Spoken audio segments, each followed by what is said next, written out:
Luke, pick a book.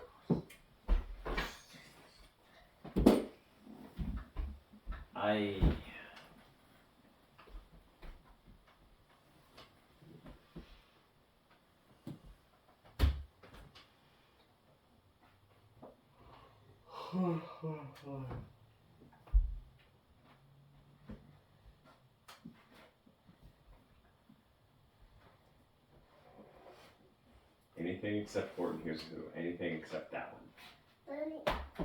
Oh, rats. I almost hit my foot. Are we not? This is a long one. Let's read this one. Not 2 books. Coming up. Daddy, that one's short. I know. So Horton Hears a Who. my bedtime. Horton Hears a Who is a long one. We maybe don't want to do that one. Come. We maybe don't want to do that. I'll read it quickly. Oh. Butter buns. Can't hear the words because words too quickly. I won't read it that quickly. Okay? Okay. Horton Hears a Who. Daddy, Yes? my jacket feels cold. Okay. On the 15th of May in the jungle of Newell, in the heat of the day, in the cool of the pool, he was splashing, enjoying the jungle's great joys, when Horton the elephant heard a small noise. So Horton stopped splashing, he looked toward the sound. That's funny, thought Horton, there's no one around. Then he heard it again, just a very faint yelp, as if some tiny person were calling for help. I'll help you, said Horton, but who are you, where? He looked and he looked. He could see nothing there, but a small speck of dust blowing past through the air. I say, murmured Horton, I never heard tell of a small speck of dust that is able to yell. So you know what I think? Why, I think that there must be someone on top of that small speck of dust, some sort of creature of very small size, too small to be seen by an elephant's eyes. Some poor little person who's shaking with fear that he'll blow in the pool he has no way to steer. I'll just have to save him because, after all, a person's a person, no matter how small.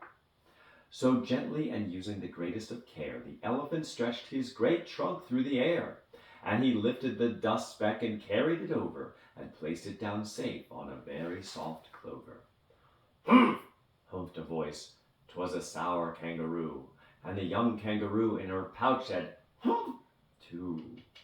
Why, that speck is as small as the head of a pin. A person on that? Why, there's never been. Believe me, said Horton, I tell you sincerely, my ears are quite keen and I heard him quite clearly. I know there's a person down there, and what's more, quite likely there's 2, even 3, even 4. Quite likely a family for all that we know, a family with children just starting to grow. So please, Horton said, as a favor to me, try not to disturb them. Just please let them be. I think you're a fool, laughed the sour kangaroo. And the young kangaroo in her pouch said, me too.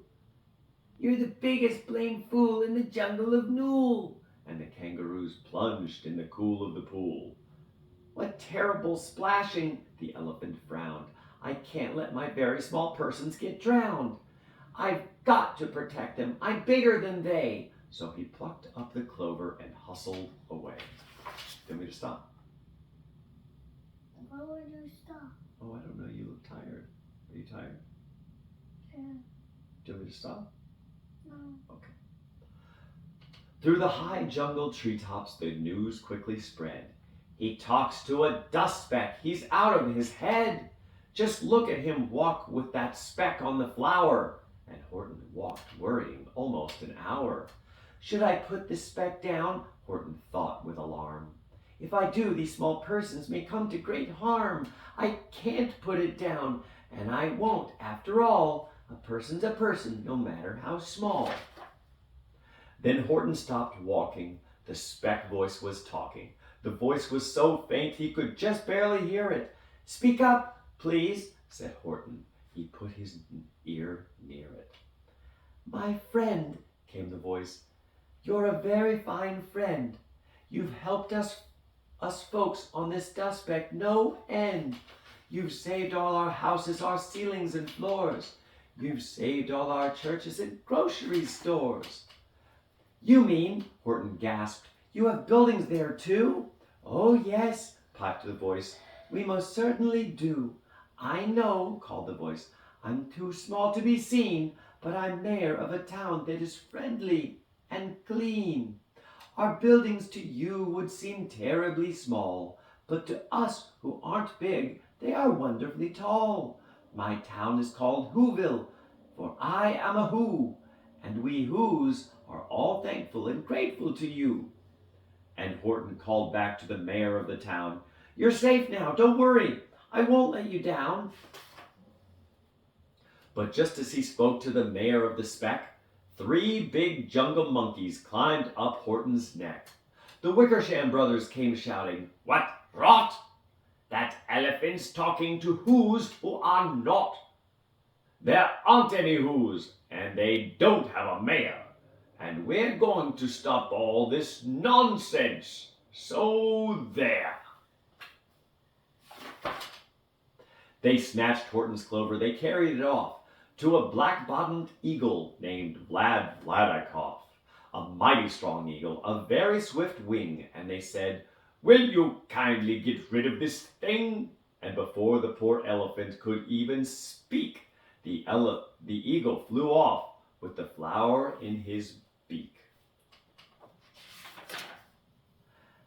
All that late afternoon and far into the night, that black-bottomed bird flapped his wings in fast flight, while Horton chased after with groans over stones that tattered his toenails and battered his bones, and begged, Please don't harm my little folks who have as much right to live as us bigger folks do.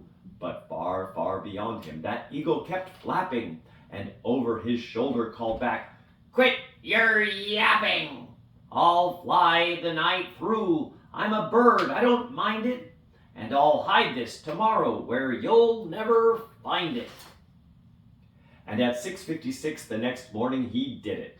It sure was a terrible place that he hid it. He let that small clover drop somewhere inside of a great patch of clovers 100 miles wide. Find that, sneered the bird, but I think you will fail. And he left with the flip of his black-bottomed tail. I'll find it, cried Horton. I'll find it or bust. I shall find my friends on that small speck of dust. And clover by clover with care, he picked up and searched them and called, Are you there? But clover by clover, he found that the one he sought for was just not around. And by noon, poor old Horton, more dead than alive, had picked, searched, and piled up 9,005. Then on through the afternoon, hour by hour, till he found them at last on the 3 millionth flower. My friends, cried the elephant, tell me, do tell, are you safe, are you sound, are you whole, are you well? Do you want me to stop? From down on the speck came the voice of the mayor. We really had trouble, much more than our share. When that black-bottomed birdie let go and we dropped, we landed so hard that our clocks have all stopped. Our teapots are broken, our rocking chairs smashed, and our bicycle tires all blew up when we crashed. So Horton, please, pleaded the voice of the mayor's, will you stick by us Whos while we're making repairs? Of course, Horton answered, of course I will stick. I'll stick by you small folks through thin and through thick. Humph, hummed the voice. For almost 2 days you've run wild and insisted on chattering with persons who've never existed. Such carryings on in our peaceable jungle, we've had quite enough of your bellowing bungle. And I'm here to state, snapped the big kangaroo, that your silly, nonsensical game is all through. And the young kangaroo in her pouch said, Me too. with the help of the Wickersham brothers and dozens of Wickersham uncles and Wickersham cousins and Wickersham in-laws whose help I've engaged, you're going to be roped and you're going to be caged. And as for your speck, that we shall boil in a hot steaming kettle of bezelnut oil. Boil it, gasped Horton. Oh, that you can't do. It's all full of persons. They'll prove it to you. Mr. Mayor, called Horton, Mr. Mayor, you've got to prove now that you really are there. So call a big meeting, get everyone out.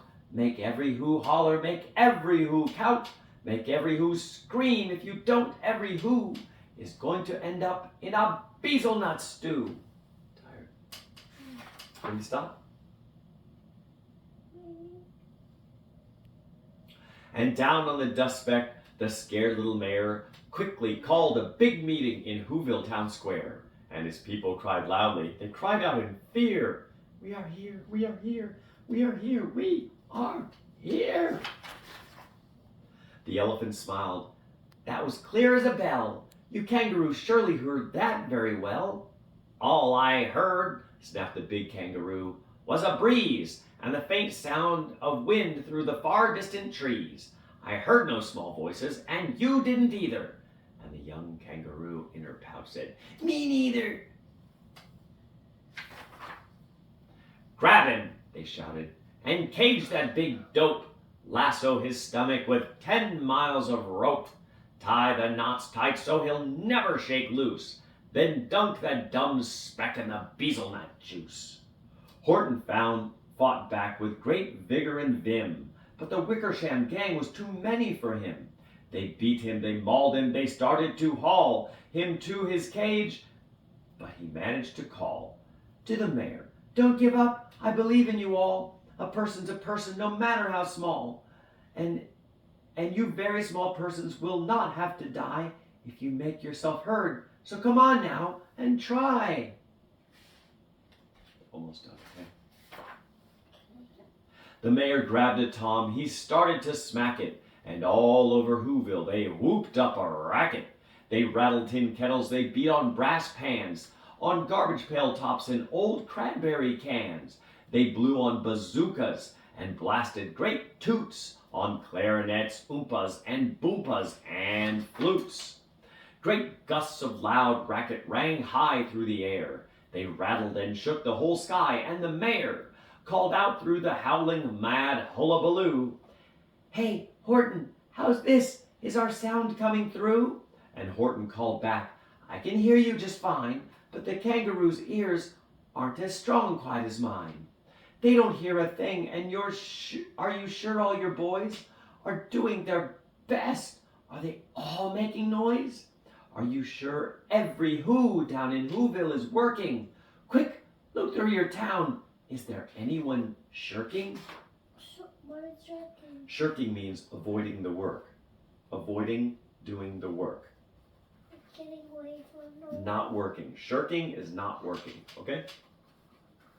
Through the town rushed the mayor from the east to the west, but everyone seemed to be doing his best. Everyone seemed to be yapping and yipping. Everyone seemed to be beeping and bipping. But it wasn't enough. All this ruckus and roar, he had to find someone to help him make more. He raced through each building. He searched floor to floor. And just as he felt he was getting nowhere, he almost about to give up in despair, he suddenly burst through the door, and that mayor discovered one shirker, quite hidden away in the Fairfax Apartments, apartment 12J. A very small shirker named Jojo was standing, just standing, and bouncing a yo-yo. Not making a sound, not a yip, not a chirp, and the mayor rushed inside, and he grabbed that young twerp. And he climbed with the lad up the Eiffelberg Tower. This, cried our mayor, is your town's darkest hour. The time for all who have blood that is red to come to the aid of their country, he said. We've got to make more noises in greater amounts. So open your mouth, lad, for every voice counts. Thus he spoke as he climbed. When they got to the